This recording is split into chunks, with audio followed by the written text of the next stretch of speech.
Tourists may enjoy hot day, but those living in small flats suffer. Thailand mourns school shooting victims. And the U.S. court stops Donald Trump's plan to build White House ballroom.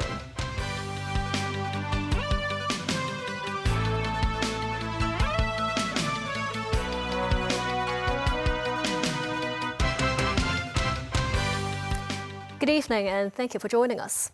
The subsiding air associated with tropical cyclone Dolphin continues to bring extremely hot weather to Hong Kong. The observatory recorded the highest temperature this year. And Izzy Alden has more. Hong Kong is observing high temperatures due to the severe Typhoon Dolphin. The temperatures exceeded 35 degrees in some areas. The maximum temperature recorded at the observatory was 34.7 degrees, the highest so far this year. It's very hot. It's probably the hottest day that I've come out running. I think it's 34 degrees today, something like that, so quite tough, yeah. It has been challenging for joggers to keep their usual practice. However, travelers have been enjoying the warmth while taking some preparatory measures to avoid heat stroke. It's very hot. Very hot. But I like the hot, because we're from Jersey, New Jersey, and it's very cold in New Jersey, so it's nice to have some warmth. I prefer the warm air because I have asthma, and as a child I'd run outside, and when it was cold out I couldn't breathe very well, so here I'll be more than happy to run a couple miles. Just like everybody else around here, usually I'll have an umbrella. If I go swimming I wear a sun shirt, so I try to do what I can do because my grandmother had skin cancer, and so I kind of want to try to avoid that. Temperatures in Shenzhen and Yunlong reached 37 degrees. People living in subdivided units have been suffering from the heat, but still couldn't dare to open the windows in fear of insects and ants. Ms. Lau says she would cap air conditioning to 1 hour a day to save electricity bills, using small fans and multiple cold showers instead to save money. High temperature weather is expected to continue midweek next week. Members of the public, please pay attention to health conditions, drink more water, and take all necessary protective measures against the heat. And this is Zaldin, TVB News.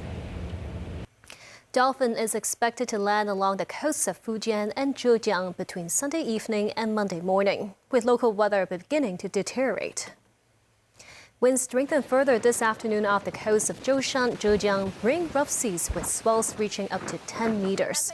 Authorities dispatched personnel to patrol the coastline.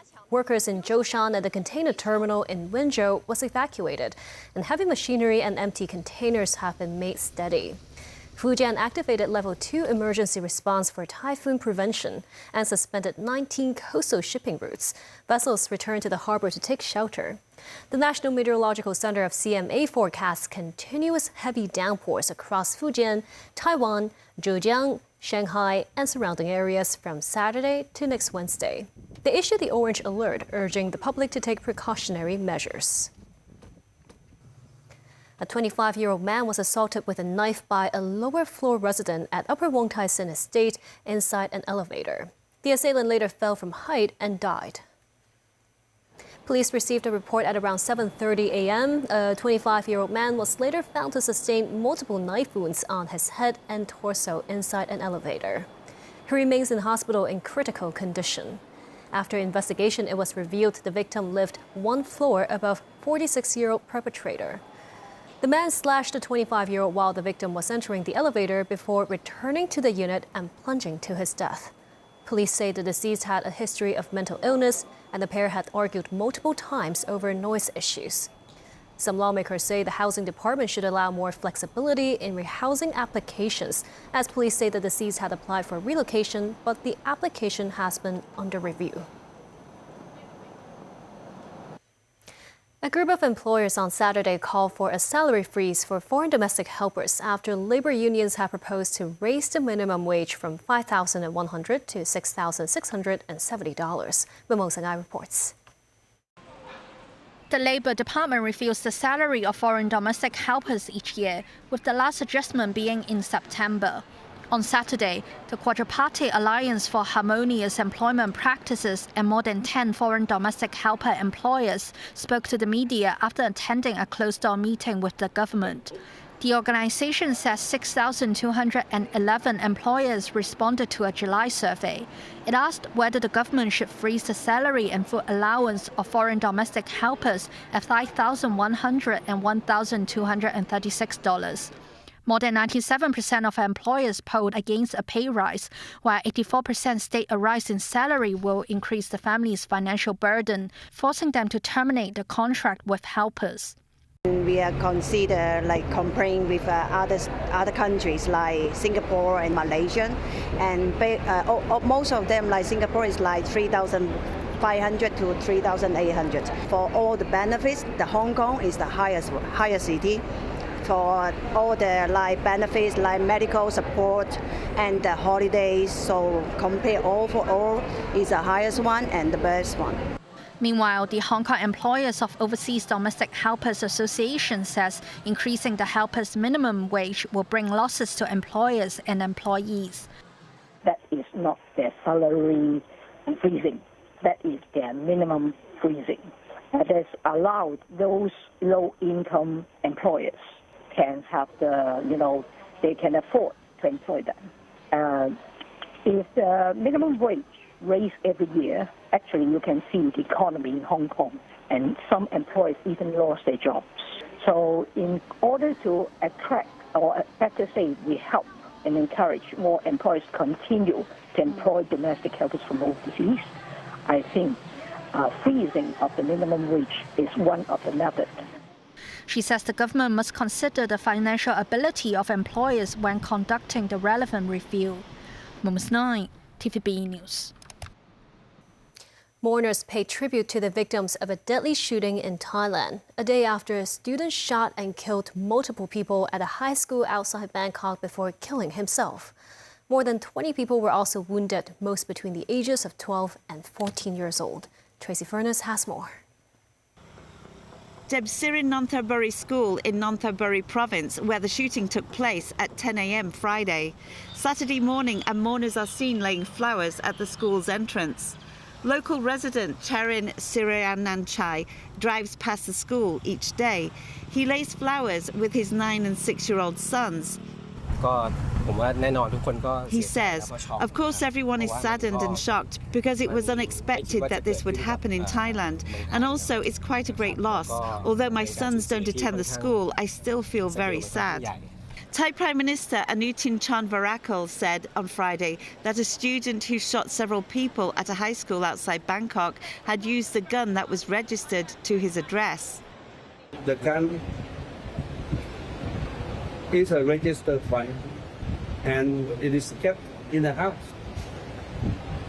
Somehow, we don't know how this child got access to the gun. But it is not carried, in public on a regular basis. He confirmed that the 14-year-old gunman lived with his grandparents. The gunman also shot and killed his grandparents before the shooting at the school, where among those killed were 5 members of staff, including teachers and administrators. Anutin said such an incident must not be allowed to happen again, noting that the government will promote stricter gun control measures and relevant departments must strengthen supervision of gun ownership situations. Tracy Furness, TVB News. An appeals court has ruled that U.S. President Donald Trump must seek approval from Congress to build his proposed White House ballroom. The court says construction must stop. Tracy Furness again. The U.S. Court of Appeals sided with historic preservationists who sued to stop construction of a ballroom at the White House. The court said it would stay its own ruling for 2 weeks to allow the administration to appeal to the U.S. Supreme Court. The court wrote whether or not a massive ballroom should be constructed is for Congress to decide and is not a matter for executive self-help. The court added, this holding has nothing at all to do with whether the proposed ballroom is desirable or not as a matter of policy. This ruling does not even necessarily mean that the defendants may not ultimately construct a ballroom. What it does mean is that the defendants may not do so during the district court's expeditious litigation without securing Congress's authorization, as the Constitution and laws require. This as senators had mixed reactions Friday to the Federal Appeals Court ruling of the $400 million ballroom.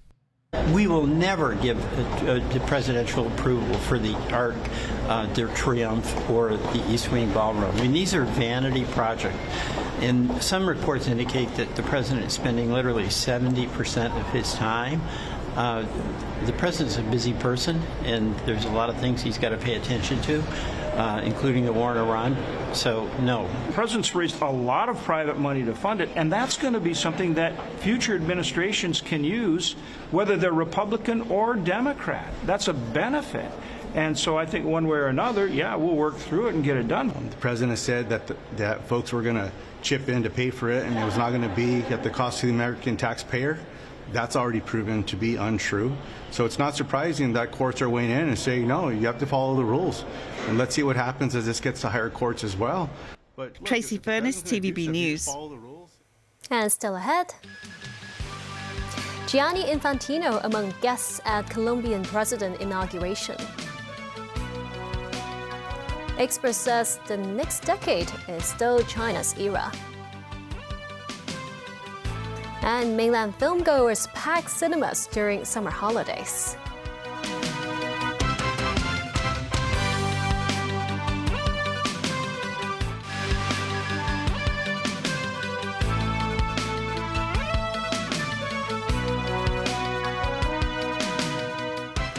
Welcome back. FIFA President Gianni Infantino was in Cali, Colombia Friday afternoon attending the swearing-in of Abelardo de la Espriella as Colombia's president. The swearing-in ceremony took place under heavy security in Cali, a city in the country's volatile southwest, breaking with tradition of holding the ceremony in the capital, in a move meant to signal his hardline approach to illegal armed groups.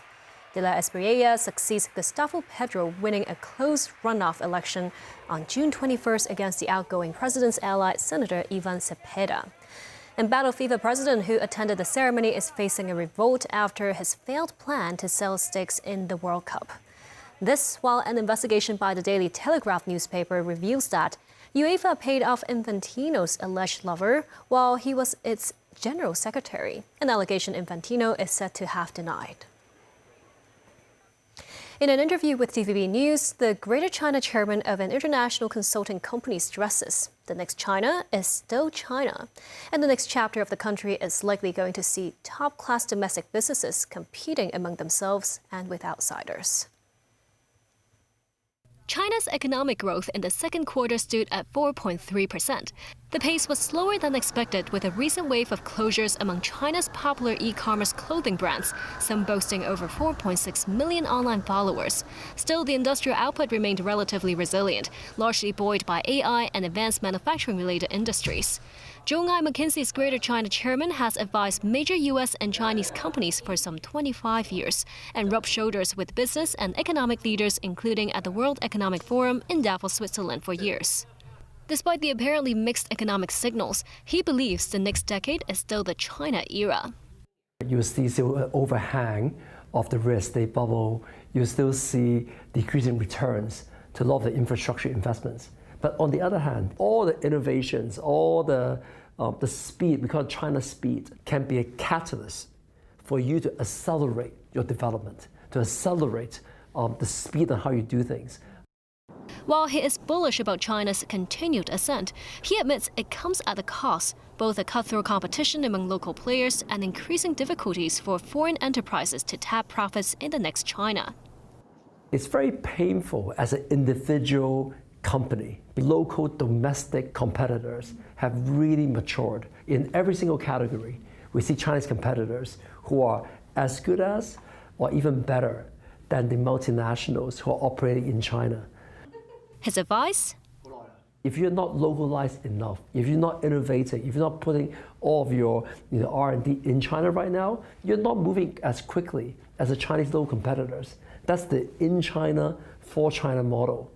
It's also a market that you get inspiration from, that you get innovations from, that you get R&D from, that you get intellectual property from. So the nature of the Chinese market, what it means for you, I think will fundamentally change in the next decade. It says AI investment will complement, not replace human talent. This as the company plans to grow its manpower by around 20%, with most of the new hires coming from entry-level jobs. Zhong Ai says while the climate between the two superpowers might continue to see flares of tensions, the weather is getting better with some sunshine and stabler conditions. Scholar Kevin Choi, who co-founded a think tank focusing on geopolitics and economic analysis, says another key is for China to also be more attuned to diverse markets if it wishes to further extend its global presence.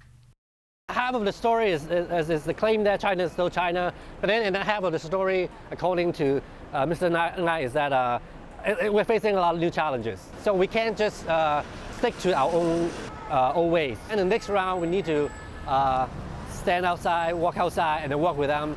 And then the more the cultural converge, that's going to help to work things together. China's summer box office has surpassed 8.12 billion yuan in total ticket revenue as of Friday night, driven by a flurry of standout domestic and international releases. Danny Zhou has details.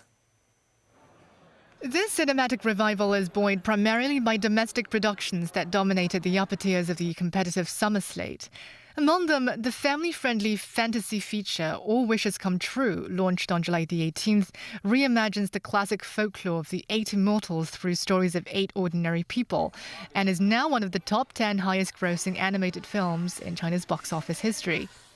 The film is also set for release in many countries and regions worldwide to bring the beloved mythology to global audiences. Kung Fu Soccer marks the return of the king of comedy, Stephen Chow.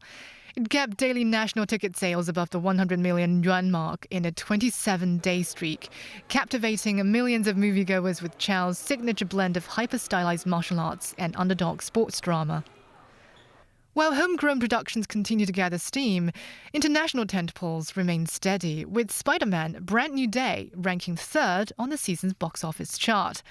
The Marvel blockbuster premiered in China on July the 29th, 2 days prior to its North American debut, which showed Hollywood's growing confidence in the Chinese market. Danny Zhou, TVB News. Over the past 3 years, Fujian has been turbocharging its efforts to develop its marine economy as part of the country's 15th five-year plan, fusing traditional fisheries with large-scale investment in high-tech ocean industries. Take a look.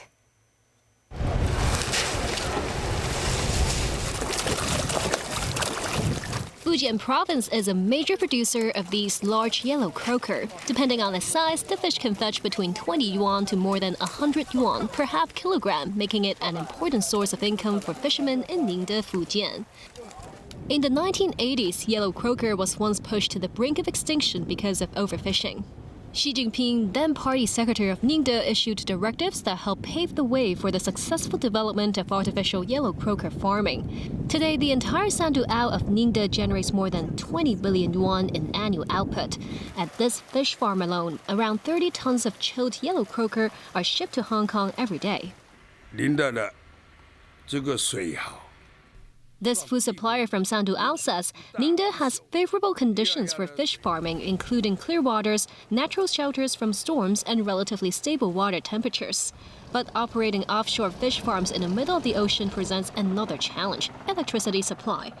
A nearby energy storage system collects electricity generated from wind and solar power. It can produce around 200 kilowatt-hours of electricity per day and can sidestep past problems from diesel generators such as safety risks and possible pollution to the sea.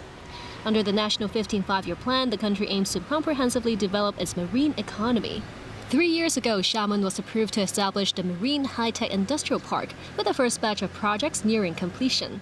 Among the focuses is the development of deep-sea intelligent equipment and marine biomedicine, which extracts substances from marine organisms or resources for use in medicine and health products, such as anti-aging skincare products. The park also aims to collaborate more with some universities in Hong Kong to conduct related marine research. Medical Center of the Chinese University of Hong Kong, Shenzhen, is set to fully open at the end of this year. Samantha Low has the story. Many would opt for health checkups even without symptoms for peace of mind. Hong Kong residents now have a new choice in Shenzhen. This hospital is co-founded by CUHK Shenzhen, and the Public Health and Hygiene Commission of Shenzhen Municipality, claiming to match the medical standard of its counterpart in Shenzhen, Hong Kong. Located at about half an hour's drive from the Lantau port, it currently provides outpatient and specialist services, while inpatient and emergency services will be available months later. The basic health check package costs just over 600 yuan, including liver, kidney, blood lipids checkups and more. The hospital requires patients to fill in a form of personal details, then uses AI to create a customized checkup plan. This doctor explains that in Guangdong, people have a higher risk of nasopharyngeal cancer. By collecting detailed information about one's family history, the hospital can customize items in the health check, avoiding missed detection of high-risk illnesses. The hospital also aims to conduct minimum blood draw to decrease discomfort for elderly, women, and people with delicate health conditions. I know the Hong Kong medical system is a very in short of the medical resources. We are based on China, where we have more resources in space and also manpower. Therefore, the pricing standard is different in these two places as well. So we will take advantage of this difference and also provided the service that will fill in the gap in the medical requirement or medical needs of the Hong Kong citizenship. The hospital hopes to expand its service scope to the Greater Bay Area and abroad. Which floor should I go to for my body check? You can take the escalator here to go to the second floor and follow the sign to find the department. The staff members in the hospital can speak Cantonese, English on top of Mandarin, making medical care more convenient for Hong Kong residents and foreigners. Samantha Low, TVB News. And that's the news. Thank you for watching.